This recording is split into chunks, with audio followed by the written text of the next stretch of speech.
Nous revenons sur les faits marquants de cette journée, particulièrement marquée par des violences et des tensions dans plusieurs provinces. Au Nord Kivu, les villages de Louké et Moulema dans les territoires des Massissi sont tombés entre les mains du M23. Au Maïndombe, une altercation entre Pygmées et Bantou a fait au moins 2 morts et provoqué des déplacements de nombreux habitants. Au Nord Kivu, les combats se poursuivent dans les territoires des Massissi. Les agglomérations de Louké et Moulema sont passées sous le contrôle du M23 après des violents affrontements contre le Wazalendo. D'après nos confrères d'actualité.cd, les Wazalendo se sont repliés vers Ngouloulou après une journée entière de combats. Les habitants, eux, ont fui, certains dans la brousse, d'autres en direction de Ngouloulou, au sud de Louké.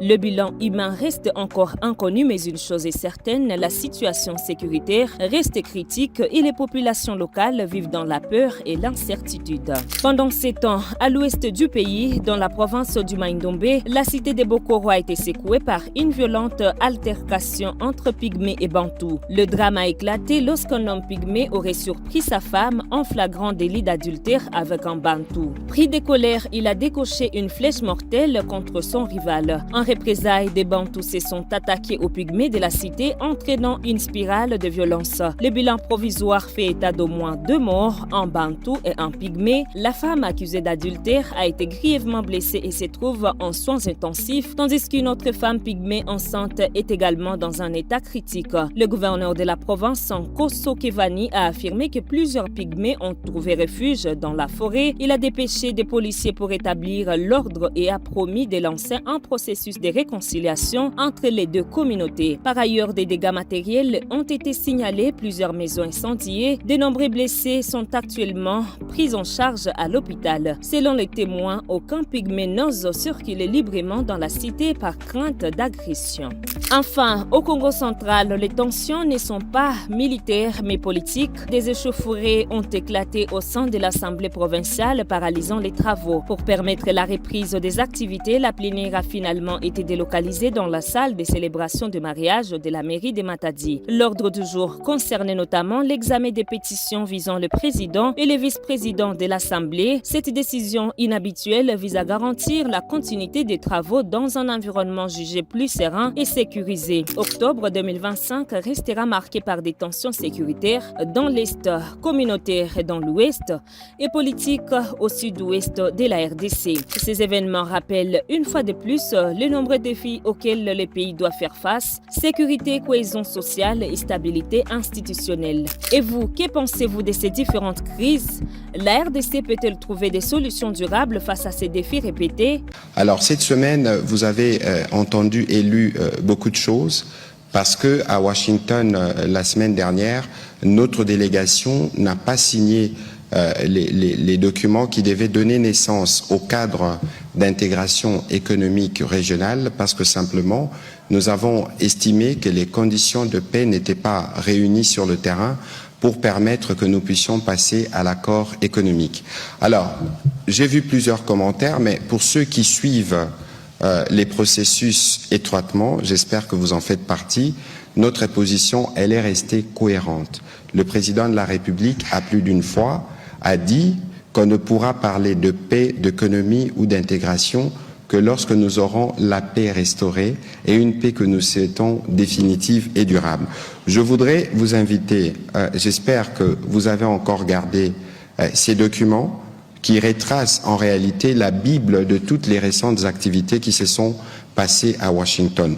Pour rappel, il y a au chapitre 3 de l'accord signé le 27 juin à Washington, on parle du mécanisme conjoint de coordination de la sécurité. Les parties travaillent ensemble avec les partenaires régionaux et internationaux pour promouvoir la stabilité, la sécurité et les développements dans la région, reconnaissant que la paix et la prospérité sont interdépendantes. Ces mécanismes ont été mis en place pour s'assurer justement de l'application de l'accord. À ce jour, j'espère que vous avez suivi le processus. Il s'est tenu plusieurs réunions, je pense 3 réunions, d'abord à Addis Abeba, ensuite à Washington, où vous avez suivi que dans la réunion qui s'est tenue autour du 17-18 septembre, on a convenu qu'au-delà du CONOPS, on devait faire un plan, ce qu'on appelle un ordre opérationnel. Le CONOPS est un plan global qui indique plus ou moins comment on va s'engager, mais l'ordre opérationnel vient être plus précis. Parce que l'objectif, pour nous, est connu. L'objectif, c'est d'obtenir le retrait de troupes rwandaises, donc la levée des mesures dites de défense et la cessation de soutien au M23. Dans l'esprit du CONOPS, comme dans l'esprit de la résolution 2773, il est prévu que dans ces cadres, la République démocratique du Congo puisse traiter la menace des FDLR. Et donc, dans l'ordre opérationnel qui avait été mis en place à Washington, il est prévu que cela se passe en phase, parce qu'il y a si vous lisez encore l'accord, dans l'annexe qui reprend le CONOPS, il est prévu une partie sensibilisation, une partie opération, parce que pour nous, il est hors des questions de garder ces forces dans notre territoire, parce qu'ils constituent d'abord une menace pour les populations congolaises. Et dans l'ordre opérationnel qui a été établi d'abord par le mécanisme conjoint de coordination des sécurités et qui a été approuvé plus tard par le comité de surveillance conjointe. Alors, mécanisme conjoint des sécurités, c'est les mécanismes qui permettent à la République démocratique du Congo et au Rwanda, évidemment avec l'observation des médiateurs, de traiter les questions liées à l'application de l'accord, spécifiquement dans la partie CONOPS, partie opérationnelle.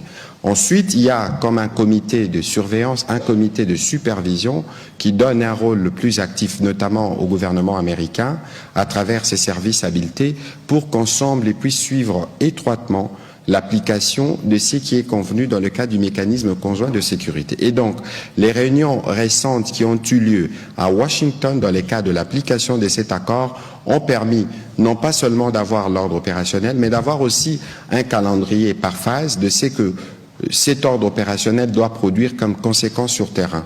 Parce que c'est de cette manière que nous allons être en mesure d'appliquer ce que cet accord prévoit, et l'application de cet accord permettra au Rwanda, lorsqu'on parle de lever des mesures dites de défense, en réalité ça veut dire le retrait de troupes rwandaises, la cessation de tout soutien à ces supplétifs du M23, mais aussi la levée d'autres mesures ou d'autres munitions, notamment des armes des missiles anti-aériens que le Rwandais ont exportés sur notre territoire dans les cadres soi-disant de leurs mesures de défense. Et donc il faut considérer qu'avec la tenue à la fois de la réunion du mécanisme conjoint des vérifications entre les deux parties, la tenue de la réunion du comité conjoint de surveillance, nous sommes, avec l'ordre opérationnel, pleinement engagés dans l'application de l'accord. Et donc, si ce qui est prévu dans l'ordre opérationnel s'applique, nous pourrons voir, évidemment, il y a une autre réunion, d'autres réunions qui sont prévues dans la 3e semaine du mois d'octobre,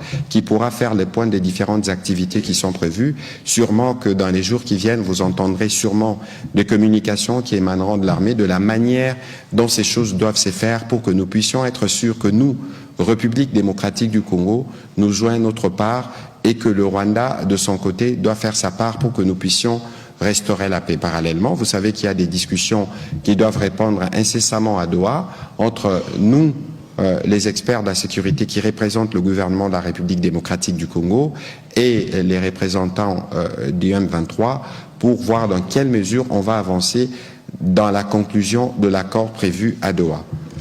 Pendant que s'étaient nées ces réunions qui concernent l'application de l'accord au sens de la sécurité, mais vous savez que cet accord, si vous lisez au chapitre 6, le chapitre 6 de l'accord parle de la création du cadre d'intégration économique régionale.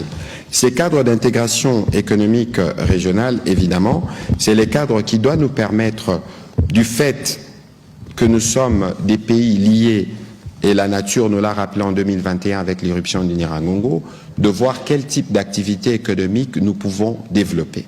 Et donc, dans le cadre du travail du cadre économique régional, je dois vous rappeler que, à l'instar de l'accord de Washington qui avait été précédé par une déclaration de principe, la création du cadre d'intégration économique régionale a aussi été précédée par un énoncé de principe. Ces publics s'étaient signés depuis le 1er août 2025 et les départements d'État avaient pris le soin diffuser cet élément. Vous pouvez consulter évidemment sur Internet pour vous permettre de suivre ce qui est écrit. Les attentes et les objectifs des participants.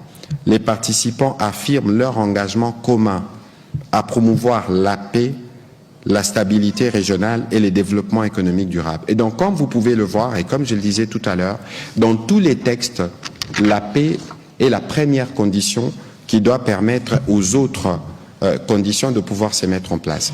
Et dans ce que nous avons vu sur le terrain depuis le 27 juin, ce n'est pas les décors qui permettent le retour de la paix. Et donc, le président de la République, conformément à sa vision, est resté cohérent et nos négociateurs à Washington ont pris la position, le choix de ne pas signer. Cela ne veut pas dire que le travail qui avait été fait par nos experts, les experts américains et les experts rwandais tombe à l'eau.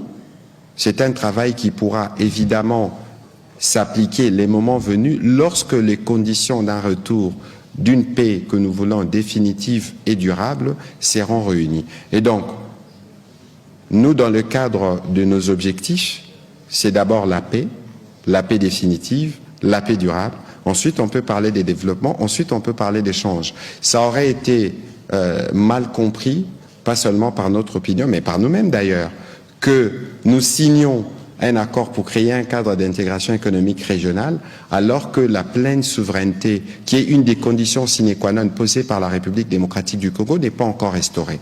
Comment on peut penser pouvoir faire de l'économie dans un décor où, matin et soir, nos populations sont assassinées, où la gouvernance par crime s'est érigée en règle. Et donc, c'était pour nous un point sur lequel nous ne pouvons pas transiger. Ceci dit, dès que l'application de l'ordre opérationnel donnera les résultats escomptés, en ce moment-là, on pourra évidemment relancer la signature d'un document qui a été bien apprêté et qui reprend, je vous suggère de lire l'énoncé des principes du cadre d'intégration qui prévoit notamment de comment on va collaborer dans les secteurs de l'énergie, dans les secteurs des infrastructures, des chaînes d'approvisionnement, des gestions de parcs nationaux et des tourismes. Toutes ces questions ont des questions qui ont fait l'objet de ces discussions. Et donc, parce que parfois, c'est pas toujours évident de comprendre ce qui se passe pour certains, je rappelle que nous avons un cadre avec le Rwanda, nous discutons à Washington, et nous avons à Washington obtenu un accord depuis le 27 juin. C'est cet accord qui a créé notamment les mécanismes conjoints de la coordination de la sécurité et la commission conjointe de surveillance, qui permet aujourd'hui d'avoir ce qu'on appelle en langage militaire un ordre opérationnel dont l'exécution permettra pour la République démocratique du Congo de traiter la menace des FDLR et pour le Rwanda de retirer ses troupes et tout ce qu'ils ont apporté comme munitions sur notre territoire, évidemment avec une cessation de soutien au M23. Ensuite, nous avons le cadre d'intégration économique régionale parce que l'accord venait spécifiquement traiter la question de la sécurité comme la question de l'économie. Et donc, dès qu'on aura fini ce qui est sécuritaire, on va embrasser la partie économique pour lequel les textes sont prêts, les cadres sont préétablis, mais les signatures n'ont pas été apposées jusqu'à ce que nous aurons obtenu ce que nous souhaitons pour que la paix et la sérénité puissent régner dans cette partie du territoire. À ne pas confondre, nous discutons avec le Rwanda, mais nous avons en même temps des discussions bilatérales avec le gouvernement américain dans les cadres du deal et des discussions qui sont très avancées. Les experts ont continué à travailler, donc le moment venu, nous pourrons vous fixer. Pour ce qui concerne Doha, il y a des discussions évidemment qui vont reprendre dans les jours qui viennent et nous serons en mesure de vous dire où est-ce que nous en sommes. N'oubliez pas qu'à Doha, il y avait notamment la question de des mesures de confiance et vous avez vu qu'il y a un accord qui a été trouvé autour, un mécanisme qui a été établi autour du Comité international de la Croix-Rouge qui permettent de traiter notamment la question des prisonniers et les questions sur les mécanismes de cessez-le-feu ont commencé à être abordées et qui feront l'objet de la continuité des discussions qui pourront aussi finir par un accord. Et donc, voilà plus ou moins ce que je pouvais dresser en termes d'introduction comme tableau de la situation générale.